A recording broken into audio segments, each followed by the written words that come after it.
So we are at season 7, episode 12 of Black Ink Crew New York. So Melody has quit, and there's a lot of changes that's going to be made this episode. So let's get to it. All right, so everybody's just sitting around kind of commiserating on the whole Sky Seas fiasco that happened last episode. And everybody's kind of, talking about both sides and saying how they see both sides of the situation. The only thing that pissed me off was Ted. Ted was like, I understand Sky trying to advance her career, but the way she went about it, cut it out. Because the way she went about it was it was fine. She asked him his opinion. He gave his opinion. She did not like his unsupportive attitude and continued with her goal. So it couldn't have went any better. So the way she went about it was perfectly fine with me. So I don't know what you're talking about, Ted. Nobody wants to sit on Caesar's couch for the rest of their lives. It's not anybody's 401k plan, so shut up on that part. All right, so in the meantime, excuse me, in the next scene, Sky is catching a flight to Miami where she feels appreciated, and she's moving on with her business ventures, so her business venture. So I appreciate that. Go, Sky, go, even though you're still borderline crazy. But go ahead, girl. Go get your money. This is, C's calls a staff meeting, and, he's the last one to show up. So he comes with an announcement. We're no longer talking about Sky. I guess she no longer exists to him. And Tati is promoted to VP. And he also goes on to say that's an even higher position than... Sorry, my phone went off. That's an even higher position than Sky had when she was with the company. Sky's been with Black Ink for 4 years, and she hasn't been escalated to VP. Tati's only been with the company less than a year, and she's VP. You're petty. You're full of shit, and that ain't right. So, the way that things goes is, Tati is the VP, and she has hiring and firing capabilities, which ain't gonna work, because she done got into every fight with every employee in that shop. Now she has power over them. She's managing all of them. And Ted is the president. Not sure what he does other than sits on the couch. And Caesar is the CEO. So the highest 3 positions, 2 of those 3 high positions are given to some of the most ineffective people in your whole business structure. Makes perfect business sense. Not really.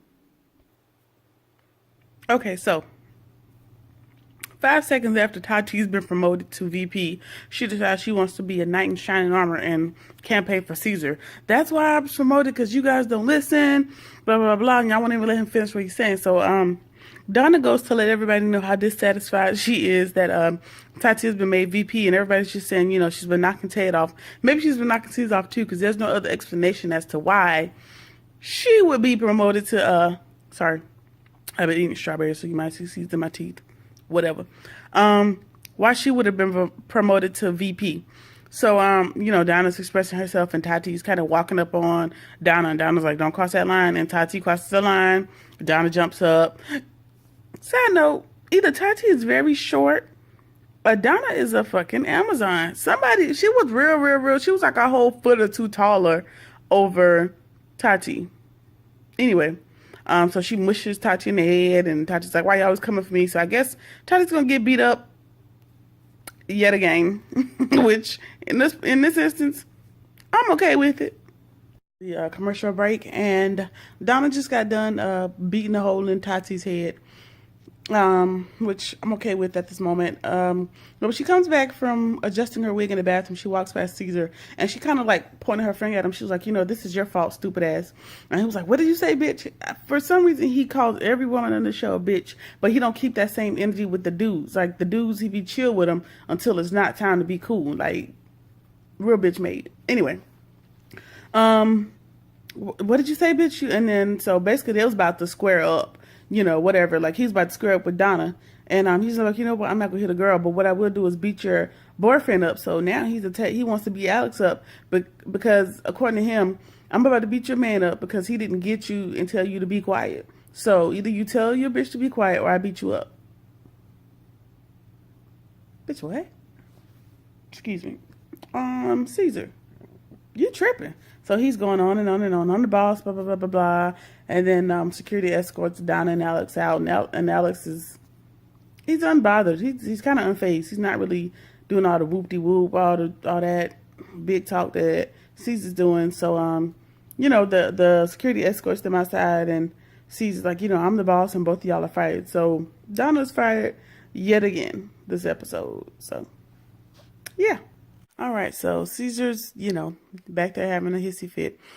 We're going to cut and move on to the scene with Rob and Young Bae. They're in there making dinner, and he gets a call from his mom. And unfortunately, his dad has passed away from lung cancer in this episode. And so Bae did ask him, hey, do you want them to cut the cameras off? Which was, very considerate of her to ask him, in such a bad time for him. And he was like, it's okay, you can leave it on. And, he just explained, the doctors told him that his dad had 5 years. However, he only got the diagnosis 2 months ago. So, he succumbed to lung cancer much quicker than he had expected. He was just telling her that there was no way for them to prepare. It was going to happen anyway. And, they just kind of had a moment there, which is really sad because, according to Young Bae, he was really close to his dad and, they were best friends. So that sucks. I'm sad for Rob. Rob is one of the characters I actually like on the show. So that sucks, but I guess it's gonna bring him and Young Bae a lot closer together. And I'm just happy that his dad had an opportunity to meet baby. I think the baby's name is Nico, to meet his grandson. So some good out of a bad situation, I suppose. So moving on. Cease comes into the shop and, he got this mean look on his face, and he has 3 people following him, all in black ink attire. Some girl, I think her name's Kay, a dude named Jigga with tattoos all over his everything, and a little preppy dude named Cam, I think. And they are the money militia. They're only there for one reason and one reason only, and that is to make money. So I guess he's replacing the 3 people he just fired, because he just fired Sky, Alex, and Donna. So I guess they're his replacements, and he is running a tight ship at this point, according to him. So yeah, everybody's still taking him as a joke, but he, I guess now he's about business and business only, and he's willing to fire anybody at this point. Anybody can get it. And yeah. So in celebration, he's going to throw a party, which may not align with his new business model, but still not my business. And yeah, so Tati's VP, and she's got to put that together. So we will see how that goes. And let me go back and revisit something that I said a minute ago. I did say that, kind of implying that Caesar was being a dick, saying, bringing the money militia in there and they're all about business and da-da-da. I get it, and that's fine. And that's essentially how business is supposed to work, to bring in revenue, to bring in money, to bring in customers. I get that. However, you have been operating the last 4 or 5 years off of emotion, off of friendship, off of loyalty. Now you want to change the business model all of a sudden, and you fire half your staff in a day. That's not how you run a business. You would have phased people out. You would have addressed some of these issues that are burning inside of you. You would have addressed those years ago. But no, you've allowed the same behavior to guide your business all these years, and now that it is you're at the max, you want to fire everybody all at once. It's not going to work. The turnover ain't going to be good. Still none of my business. But, just want to put that out there. Ain't nothing wrong with you trying to make money, but there's a way to do things. Let's just say that. So, moving on to another scene. Bae and Rob have put a rush on the wedding. Like her mom wanted her to, so they're getting married this weekend, as opposed to 2 weeks ago, like they were supposed to be getting married or whatever. So the wedding's happening in some bougie part of New York. Moving on. So Sky decides that instead of being in her feelings about Caesar, her brother, not supporting her in her business venture, she decides, I'm just going to rush my grand opening, which may not be the wisest idea, but whatever. She's moving the grand opening up a week, and everybody is invited. Quade's coming. She named some other names. Tommy coming. Excuse me, I keep burping. Tommy's coming.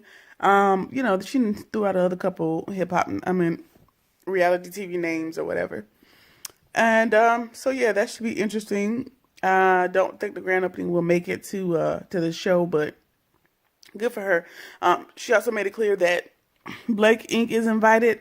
However, Caesar is not. So maybe they do have real beef, or maybe they did have real beef. I don't know, but either way, he's not invited.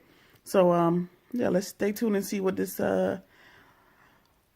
what shenanigans will happen at this party, because any party at Blake and Crew will have shenanigans. So let's see which ones happen this time. So the party's going on, whatever, as usual.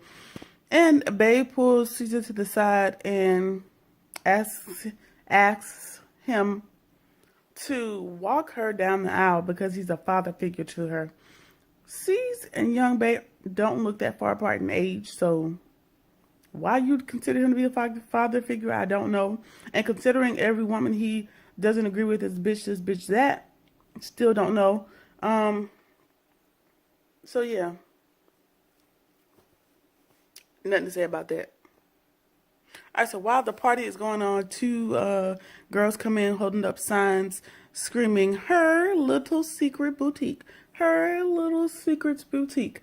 And that is obviously the name of Sky's boutique that she is opening. And they have a speaker, and Sky is on the speaker. I guess a pre-recorded message saying, "Hey, make sure you save the date for Her Little Secret Boutique's grand opening, blah, blah, blah, blah, blah." And C's looks lost and bewildered, and he also has on the silver wig, which adds to the horrible visual because the party is themed from the 80s, so he looks dumb as hell.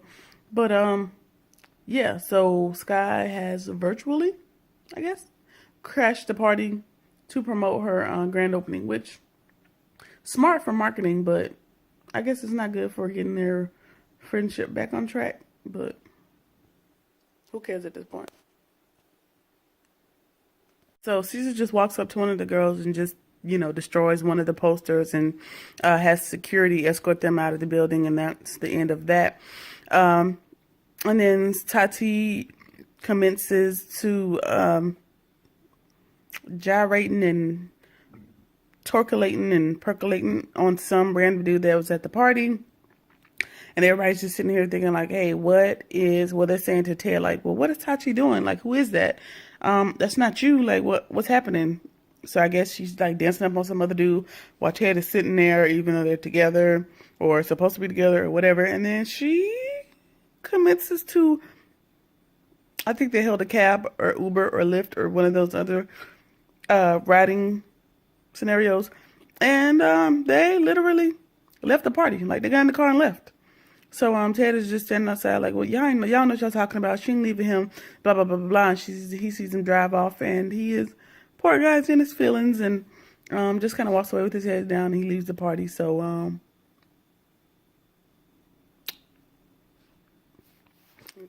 don't know how to feel about that. So yeah, interesting. All right, so that is it for that episode. Looks like next week's episode is going to be just as jam-packed. It is Bay's wedding, and Sky is also, I think her grand opening is the same weekend. So Sky has an issue because nobody has RSVP'd, I'm going to assume, because they all ended up going to Bay's wedding. Bay has also decided to invite Richard, aka Oh Shit, and his wife, Donna and Alex. She's invited everybody that's been associated with Black Ink Crew this season, in the last couple seasons, except for Sky, because she's having her grand opening. So this should be interesting, and we see that there's going to be somebody that comes to blows. So it's going to be either Oh Shit and Caesar or Alex and Caesar. So yeah, somebody just need to beat Caesar up. That's just my opinion, because he do a whole lot with a little bit. But yeah, so that's going to be next week's episode of Black Ink Crew New York. So stay tuned.